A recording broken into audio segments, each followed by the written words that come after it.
You just hit the funniest, greatest clip of your streaming career. You screamed so loud you woke up the dog. You rushed to download the VOD, upload it to TikTok, and 24 hours later it has 9 views. But here's the harsh truth. You're not shadow banned. It's the fact that you're making 7 different mistakes that's actively preventing you from getting viewers. So let's get right into mistake number 1. Stop posting clips of your inside jokes that nobody outside your stream understands. I see so many small streamers post a 60-second clip of them laughing with their chat with something that happened about 20 minutes ago. A random person scrolling on the For You page literally has no context of what's going on. They don't know you and they don't know your chat. If your clip requires a 5-minute backstory on why it should be funny, just delete it. Every single piece of content you post needs to be able to stand on its own and be an entertaining piece of content to a total stranger. Which brings us to mistake number 2, and that's gonna be the bottleneck. If you're manually editing every single stream from scratch, you're gonna burn out and quit like 90% of other streamers do in about a month. Here's the harsh reality of the time versus money equation. If you stream 4 days a week, you need to be posting daily clips. I used to do this all manually in CapCut, but it took me hours to get everything synced up, cropped, and cut. I was basically working a second full-time job just to get a single pity like on my own alt account on my mom's iPad.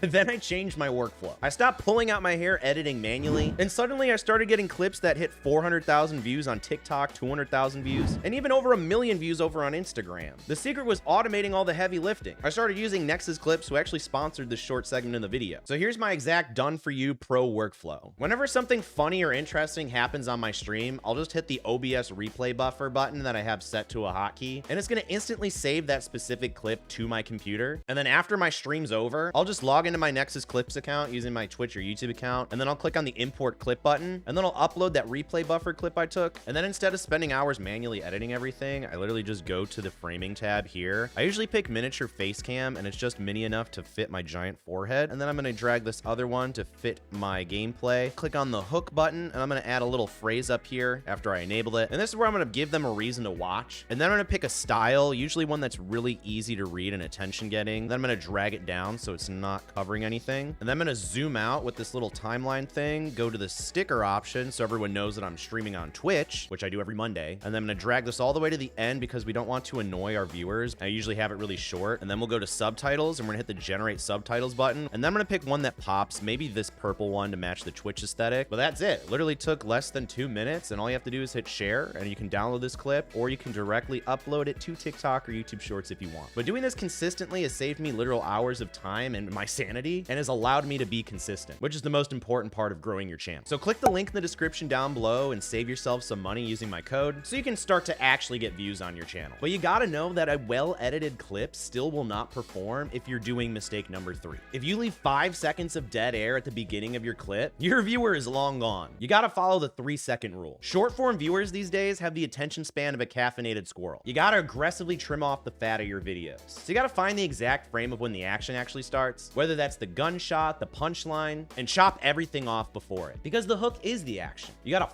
force that viewer right into the climax of the video, or they're just gonna scroll right off. And that leads us directly into mistake number 4. Nobody cares about your cracked sniper headshot if you don't react to it. TikTok and YouTube Shorts are audio first platforms. If you post a 15-second clip of just pure silent gameplay while you stare at your monitor looking like a crazy person who just realized they've been talking to an empty chat room for the past 3 hours, people are gonna scroll past that because you're a content creator, not an esports montage channel. The gameplay is just the background. You are the entertainment. Never post a clip where you're sitting in direct silence. Which brings us into mistake number 5, and that's the UI trap. Your face cam and captions are being completely covered up by TikTok's buttons. I see so many streamers that go and edit their clips, and they'll have their face cam literally like all the way on the right-hand side of the screen, like so. And when you upload this type of clip to a vertical style platform like TikTok, the like button, the comment button, all those buttons on the right-hand side of the screen are covering the important bits of your clips. Same with the caption and stuff at the bottom, which makes you look like that Mike Wazowski clip where he's in the commercial and his face is completely covered by the text. So you gotta make sure you keep all of your important bits in the safe zone, so that way people can actually see you on the screen. But moving on to mistake number 6, this one kills your algorithm push instantly. You gotta stop putting that 5-second outro at the end of your clip, asking people to come to your Twitch stream. The second a viewer hears thanks for watching, now please, if you want more content, come over to my Twitch stream for more, they're gonna instantly vanish because they know the video's over. And this absolutely tanks your average viewer duration, which you need to be high in order for the algorithm to push your video so you get more views. So you gotta be more creative on your call to actions at the end, whether it's just a quick quick 1-second flash of your Twitch logo, or a quick reason to watch, like I'm currently testing these strategies over on my Twitch. Something quick and snappy, because if it's too long, it's gonna nuke your chances of your video getting views. And honestly, if they like your content, they know how to click your profile and find more of you. So creating good content consistently is the best thing you can do. And that abrupt ending brings us to mistake number 7. And this one's a little trick that you can use on some of your videos. The easiest way to trick the algorithm into giving you over 100% retention rate is by creating a seamless loop. When you're finishing your clip, trim the very end of the video right before your last sentence finishes, then make sure the very first frame of the video perfectly matches that last frame. Because when the video ends, it'll instantly snap back to the beginning without having a visual break. The viewer watches it without even realizing they're watching for a second time. And that signals to the algorithm to push your content out because people are watching more than once. You gotta be strategic with it. Some people can find it annoying, but it can be really useful for educational things if they're trying to learn something, because it won't come off as annoying with the breaks and everything. Fixing these 7 clip mistakes is gonna completely change your channel's discoverability, but none of these matter if your audio's out of sync or if your mic sounds like garbage. To make sure your stream is flawless before you even hit go live, you need my free pre-stream cheat sheet, which is linked in the description down below. So go download the cheat sheet and watch this video to the side of me, because that video is going to take your stream to the next level. So give that video a watch. My name's Cody, and I'll see you in the next one.